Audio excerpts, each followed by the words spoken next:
Hello, friends. Welcome to the Forez for Me podcast, episode 5, which I will now cleverly abbreviate to Forez.fm. See what I did there?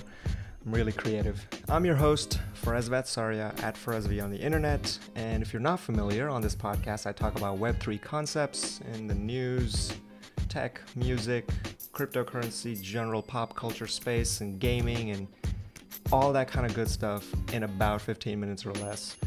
On today's episode, we're going to explore what non-fungible tokens are.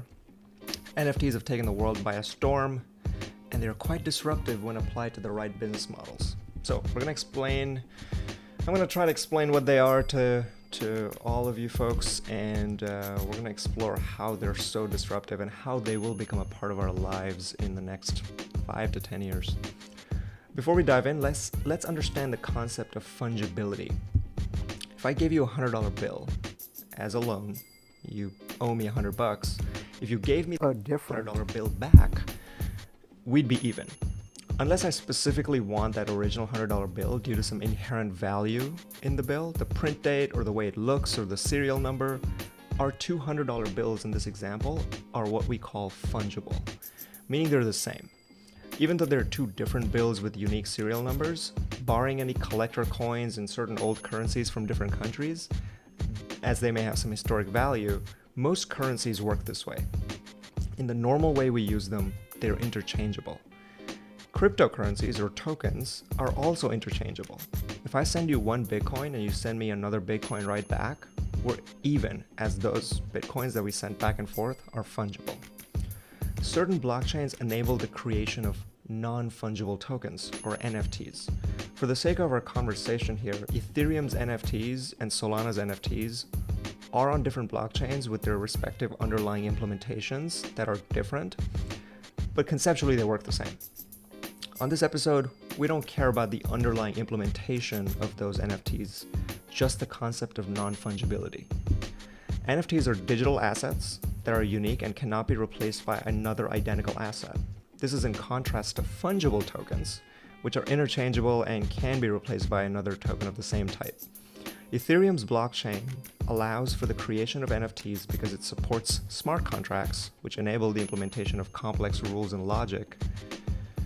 NFTs are unique in that they have traits associated with them. In the case of the most popular NFT projects, which are based around animals, such as the Bored Ape and the Mutant Ape Yacht Club projects from Yuga Labs, or humanoid entities like Psychedelics Anonymous or Rebels, these traits might include clothing, masks, necklaces, hair, skin color, fur color, that kind of stuff. This is a version 1 of NFTs that included traits that are set in place. However, there are multiple marketplaces out there working on interchangeable trait-based NFTs. If you've played video games such as Team Fortress 2 or Counter-Strike, where players have certain cosmetic items such as knives, guns, skins, and hats, well then you've already interacted with NFT-esque functionality, except in those video games, those items weren't powered by blockchains. So item ownership within video games very neatly fit the NFT case. And you may have heard of games like Axie Infinity or The Sandbox or Decentraland, which I will hopefully explore more as time goes on. Now with the Other Side Metaverse by Yuga Labs, those are all NFT-based, blockchain-based video games. So those are really taking advantage of this blockchain NFT technology and providing true cryptographic ownership of that content to you, the player of the game. Other than video games though, NFTs will disrupt several business models because they can be used to represent ownership of real-world assets. For example, NFTs could be used to represent ownership of a piece of art, a collectible, or a ticket to an event. This would enable individuals to sell and trade ownership of these assets without the need for a central authority. As a result, NFTs have the potential to disrupt many industries that rely on central intermediaries. Examples of NFTs taking over traditional business models. Think of a real estate transaction where there's a buyer and a seller. In today's landscape of real estate, there are multiple entities involved in the process of a house sale, and they go through multiple steps before the house is considered sold. The buyer has a real estate agent, the seller has one too. Sometimes they're the same person, but often they're not. Once the buyer makes an offer, the two real estate agents discuss the numbers, and upon agreement, a legal contract is drawn up. The buyer then puts the money in escrow, which is a separate company that ensures that the buyer is serious about buying the house.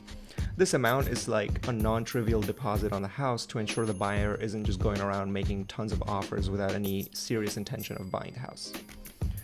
Once the escrow clears, the buyer applies for and usually has an approval already for a mortgage loan where they put down some percentage, usually 5 to 20% of the house's value as a down payment, and the rest is put by the bank willing to give that buyer a loan based on their credit history and their debt and their income level. This money then goes to the seller.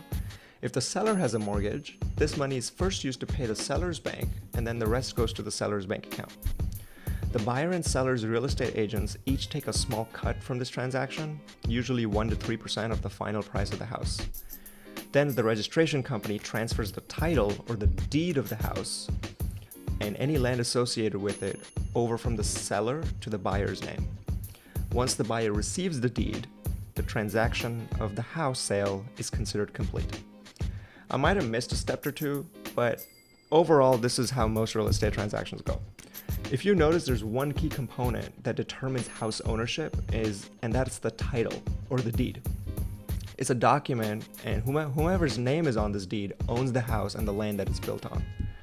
Now imagine if a smart contract waived all of these steps using NFTs and fungible tokens like Ethereum or Bitcoin and combined them into a single step, or really a handful of steps. Like as follows. Buyer makes an offer on the house to the seller. Money goes from buyer's wallet to the seller's. The deed or title of the house, in the form of a non-fungible token, transfers over from the seller's wallet to the buyer's. And that's it. 3 steps. And that's the house transaction on the blockchain. All of this is powered by the underlying blockchain. There's no middle intermediaries taking any cuts. Perhaps a small percentage of the transaction goes to the blockchain for processing the underlying the sale. This would be much smaller than the aforementioned entities such as real estate agents, escrow, and title registration companies. And they don't take small amounts. They take a pretty big chunk of commission in the entire house sale. So how freaking disruptive is this? Now let's apply this to authenticity certificates. When you buy an expensive artifact, whether it's a Chanel bag or an antique guitar, a painting or jewelry, it comes with a certificate of authenticity. It's a document with your name on it and the serial number of the product that you bought, specifying the purchased item is an original and not a fake. This document proves your ownership and authenticity of the product. This could be replaced with a digital certificate in the form of an NFT. Event tickets. If you've gone to an iconic concert, the tickets you purchase for that event could be an NFT. The great thing about NFTs is that they have value on the secondary market.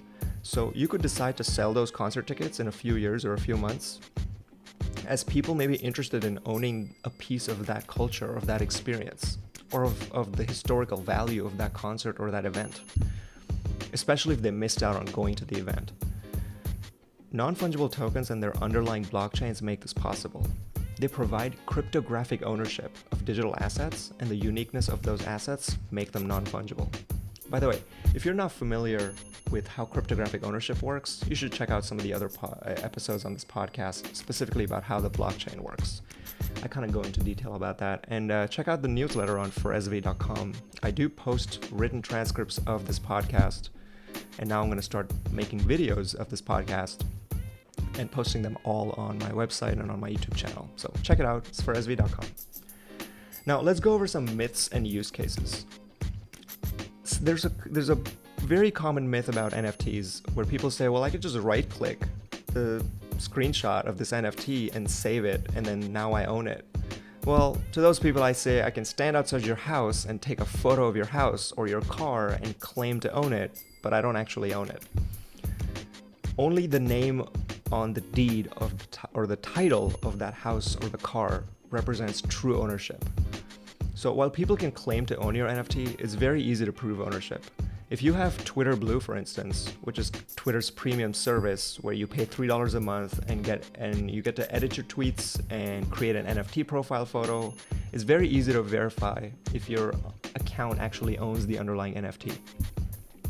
Pretty soon, other social media platforms are going to implement NFT-based profile pictures. In fact, I'm pretty sure Instagram is doing it, kind of. They're in the process. And they may or may not charge a premium to use that feature the way Twitter does, but this is coming. NFT profile pictures are going to be all over the place, and people are going to be spending a lot of money trying to make their NFT profile pictures look the best. Sure, there's imposters claiming to own your NFT, just like there's imposters who claim to own authentic Chanel bags and Gibson guitars and Picasso paintings and Beverly Hills mansions. But do they own it really? People are smart, and they eventually figure out who the true owner is. Besides, most NFT communities and projects gather around the utility of that particular NFT. The most version 1 implementation of utility is exclusive events and gatherings where you have to prove ownership of that NFT in order to enter the event. Exclusive events can be entered with a copy-pasted screenshot out of an NFT. These events are networking opportunities and spaces with other NFT projects showcasing their work, and often they provide a whitelist to existing holders of blue-chip NFT projects. And if you're unfamiliar, the term whitelist just means that you're on an approved list to mint or participate in an early sale of some new NFT project because you're considered a high net worth individual or a smart individual who's already invested in, say, the Bored Ape Yacht Club or the Mutant Ape Yacht Club or any of these top 5-10 blue chip NFT projects. For instance, I was in New York City last week, or I guess 2 weeks ago, for an entire week going to various NFT events, and they were based on the NFTs I had, which included the Psychedelics Anonymous PA House, a space with multiple events with DJs, networking, and talks given by existing holders and popular Web3 personalities like Nicole Benham and K Money. I also went to the Bubble World party at a rooftop bar in New York called Mr. Purple, where I saw Future perform, and I was able to go to the Bubble World party because I owned a Bubble World Founders Pass NFT.